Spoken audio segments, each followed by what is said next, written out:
This discussion, I'm going to invite Irene Mutumba, who is founder, executive director of the Private Education Development Network, as well as an Ashoka Fellow.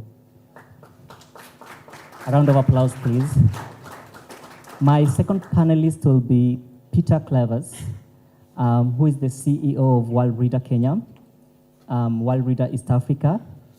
Let's appreciate Peter Clevers.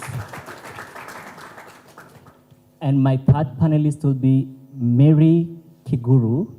Mary Kiguru is the Director of Education for All Children. I appreciate her as she comes forth. And my final panelist will be Meshak Mbuyi. Meshak Mbuyi is the Head of Partnership, Young Scientist Kenya. Karibu sana Meshak.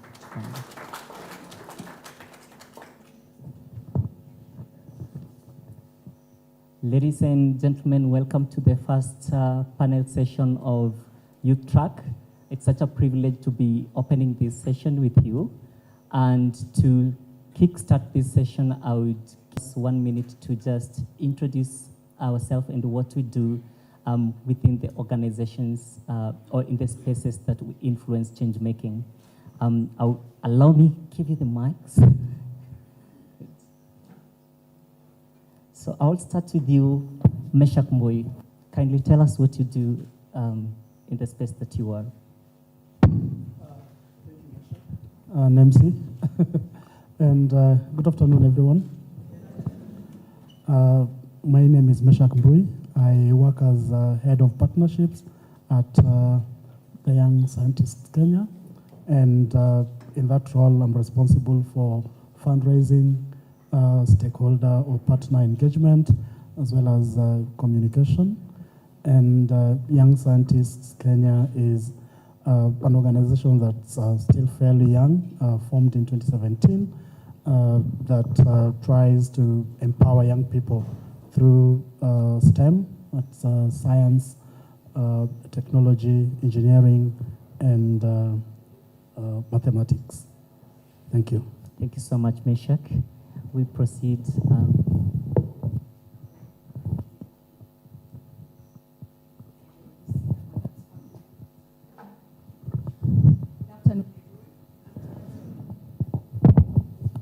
Is it working? Yeah.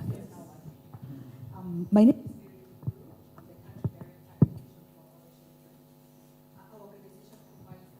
is quality higher education for the less privileged youth.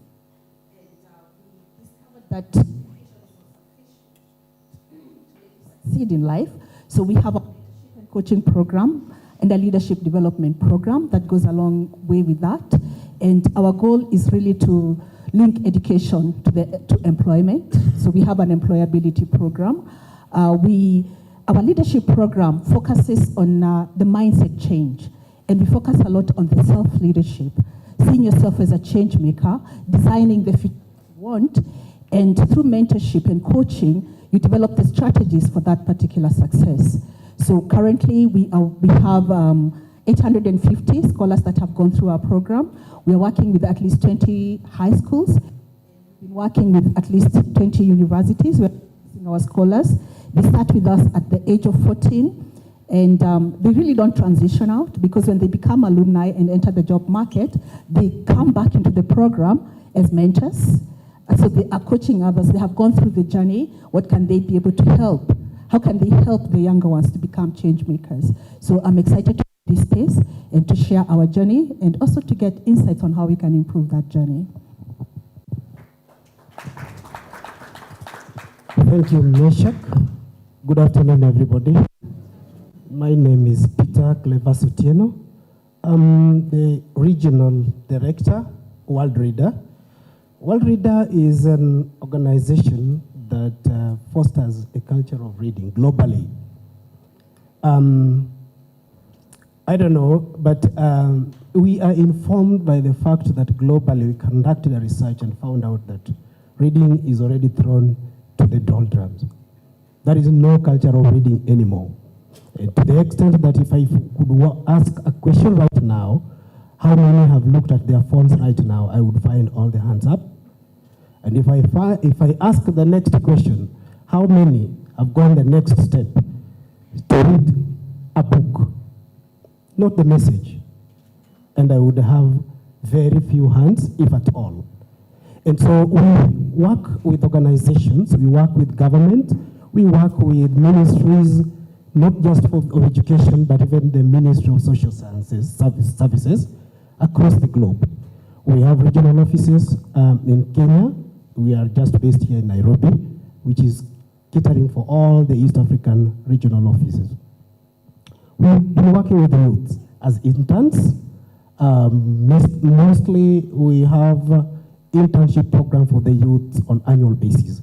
Currently, we are doing that recruitment. We did place an advert for looking for the youth so that we work and actually tutor them so that the youth come under the tutelage of what we do.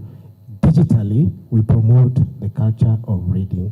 But I'm here and glad to share experiences and also to inspire the youth and see how we can bring the change that we so desire.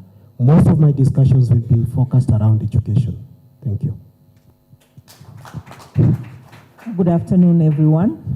My name is Irene Mutumba from Kampala, Uganda. I'm a teacher by profession, but also a business and social entrepreneur. I come from an organization which is part of a group of my own companies, the Private Education Development Network, which is a non-profit. The others are, one is a social enterprise and the other one is a consultancy firm. And the focus for me as a social entrepreneur has been in the area of education and learning, in particular, socio-economic empowerment through entrepreneurship and all those other life skills. So we've been around for 19 years doing this work, and we work within a public-private partnership model. I work with the government because, of course, if you're working with young people, there's no way you can run away from government. So the ministry, because I had to advocate for a reform in the curriculum, in particular National Curriculum Development Center, because I had identified gaps and we had to infuse programs like entrepreneurship, financial literacy, social entrepreneurship, but also private sector, because why this organization